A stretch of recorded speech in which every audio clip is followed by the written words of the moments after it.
Hey y'all, it's Holly. Welcome back to my channel. So today we're going to do a video on Epaphroditus in the Bible, and I'm pretty sure that's how you say that. I've been trying to pronounce it for a while now.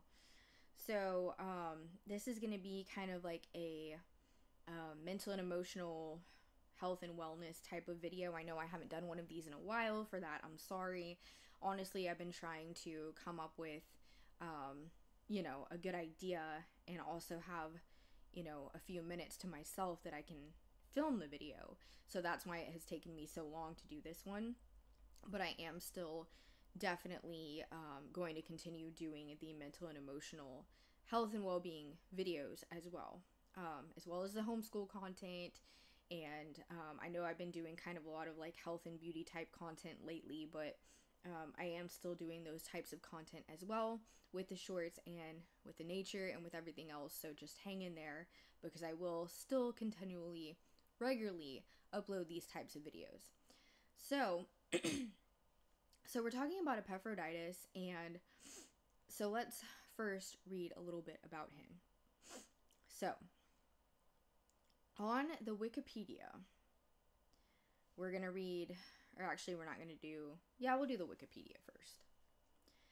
So Epaphroditus is a figure in the New Testament in the Bible, and so here it says on Wikipedia, Epaphroditus is a New Testament figure appearing as an envoy of the Philippian church to assist the Apostle Paul, Philippians 2:25-30. He is regarded as a saint of the Eastern Orthodox Church and the Catholic Church, first bishop of Philippi, and of Andriaca. There are at least two ancient towns called Andriaca, one in Thrace and one in Asia Minor, and first bishop of Terracina, Italy. There's little evidence that these were all the same man. So, anyways, he's a figure that is accepted in the Catholic Church as well. So, he was a fellow Christian missionary of St. Paul's and is mentioned only in Philippians 2:25 and 4:18. So, Epaphroditus was the delegate of the Christian community at Philippi, sent with her gift to Paul during his first imprisonment at Rome or at Ephesus, which I've talked about this before in at least one of my other videos about Paul and Paul's depression. Paul in 2:25 calls him my brother and fellow worker and fellow soldier. The three words are arranged in an ascending scale: common sympathy, common work, common danger, and toil and suffering. He is described as an authoritative delegate or messenger. He was sent also as a minister to Paul's need, doing for Paul what the Philippian community was unable to do. The designation derives from Greek civic use, indicating public servant often used the financial resources to fulfill his functions. So Epaphroditus may have been not only an official of the Philippian church, but a person of means able to supplement that community's gift to Paul. On his arrival, Epaphroditus devoted himself to the work of Christ, both as Paul's attendant and as his assistant in missionary work. So assiduously did he labor that he lost his health, and in the words of Paul, he was ill and almost died. He recovered, however, and Paul sent him back to Philippi with this letter to quiet the alarm of his friends who had heard of his serious illness. Paul besought for him that the church should receive him with joy and honor men like him in 2:29. The biblical commentator William Barclay suggested that Epaphroditus might be the most likely person to be identified with the unnamed arbitrator upon whom Paul called in his epistle to intervene in the disagreement between church members, Udia and Sintishu. I can't pronounce that. So, anyways, so that's just what it says on the Wikipedia, and it does have, we don't see a whole lot about Epaphroditus in the Bible. There's not a whole lot about him, obviously, like I said before. However, I was able to pull up an article here on his depression because when I was doing my video that I did on Paul a while back, it's probably a little over a month ago, I was able to kind of figure out a little bit of information on Epaphroditus, and basically he was a helper to Paul, and when Paul was in his dire straits, in his worst everything that he was going through, which was a lot. And not going to get into Paul in this video, but that was really intense. So anyway, so going back to, give me just a minute, guys. Here we go. So I was able to pull up another article on Epaphroditus. There is actually more information than I thought there would be online, but still not quite as much as I would like. So a little bit more about Epaphroditus. He exposed his soul to danger. Paul says Epaphroditus had exposed his soul to danger, or literally gambled his life for the service of Christ. We need not think that Epaphroditus did anything foolish. Rather, the fulfillment of his sacred service involved a certain risk. Did he perhaps attempt the relief mission during a harsh time of the year? Did he persevere in the attempt to complete it after falling ill somewhere along the way? In any case, Epaphroditus fell sick nearly to the point of death. Perhaps he was to have stayed with Paul to serve him, so the apostle apparently wanted to excuse his returning earlier than expected. Philippians 2:27. So nonetheless, he was a courageous person who was willing to expose himself altruistically in order to bring aid to those in need. We might ask ourselves, to what extent would I go out of my way to assist my spiritual brothers who are in difficult circumstances? So, now, as for his depression, there's a whole article on this that I'm going to read briefly because this will help me get to my point. So put yourself in Epaphroditus' place. Paul reported, he is longing to see all of you and is depressed because you heard he had fallen sick.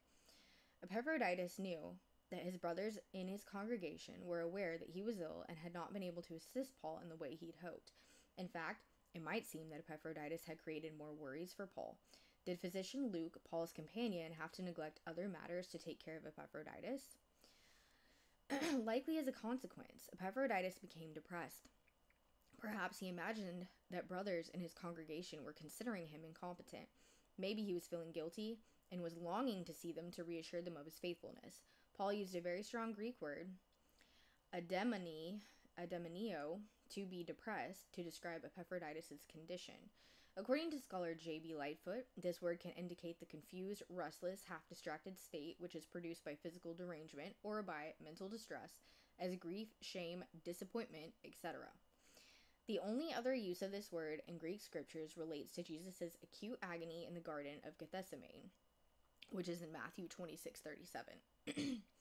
Paul concluded that the best thing would be to send Epaphroditus back to the Philippians with a letter explaining the unexpected return of their envoy. In saying, I consider it necessary to send you Epaphroditus, Paul is assuming the responsibility for his return, thus dispelling any possible suspicion that Epaphroditus had failed. On the contrary, Epaphroditus nearly lost his life in order to complete his mission. Paul warmly recommends that they give him the customary welcome in the Lord with all joy and keep holding men of that sort dear, because on account of the Lord's work, he came quite near to death, exposing his soul to danger, that he might fully make up for your not being here to render private service to me. So, then it just goes on to say that, he was very, very much sacrificing a lot and discomforts of the journey. So it talks a lot about, that the trip was probably really rough on him, moving from place to place, traveling on foot, etc., exposing himself to the weather and various dangers such as highwaymen, which is described in 2 Corinthians, overnight stops, supplies, provisions. So, and then there are some historians that kind of talk about a little bit more here, but that's all I'm going to read from this particular article, because I've read quite a bit here. So my point with this video is that Epaphroditus is just yet another example in the Bible, a less popular one because he's not talked about very much, and I never really heard about him before until recently, until I was researching Paul. And so I tend to, when I'm researching the Bible especially, find so much more, than I ever thought, because I've studied the Bible since I was, a teenager, but I never, I still learn something new all the time. So my point is that Epaphroditus, again, is yet another biblical example of someone who dealt with depression. We don't know a whole lot about it, but we do know that it was, in fact, a documented circumstance. And Paul, the same. The story kind of ties into Paul because it's part of Paul's story that we see in the Bible. And so Paul was, the video I did on Paul, I felt like was a really good one as well. But I just wanted to point that out because I try to really, take these biblical examples, even for those of you that are not religious, for those of you that aren't Christians, or, whatever your religion is, or if you don't even have one, that we can still look at these examples, whether you believe they're true or not, and, possibly get a little bit from that, even if you view it as a fictional story.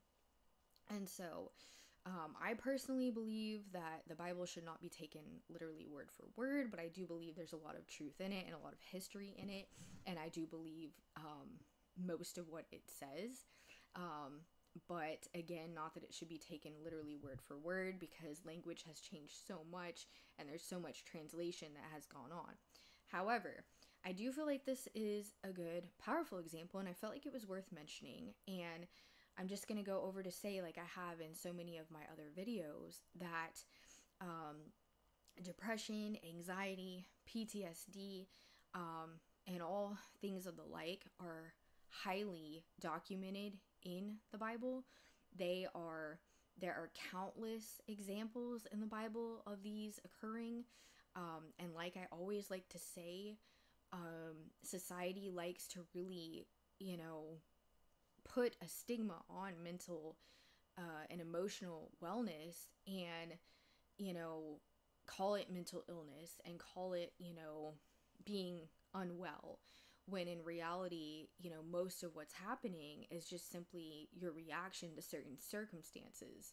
And, there are some people that are just more, depressed, but most people are not depressed for no reason. Most people are not distraught and really truly depressed for no reason.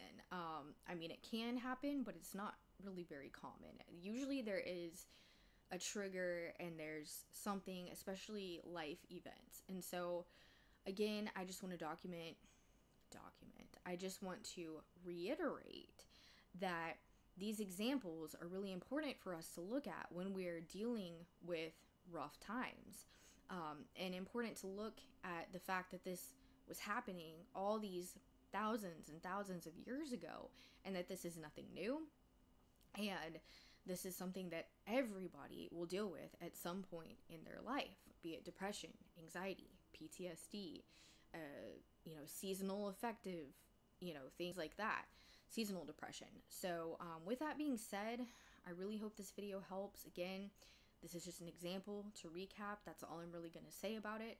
But I hope you enjoyed this video, and I'll see you in my next one. Bye, guys.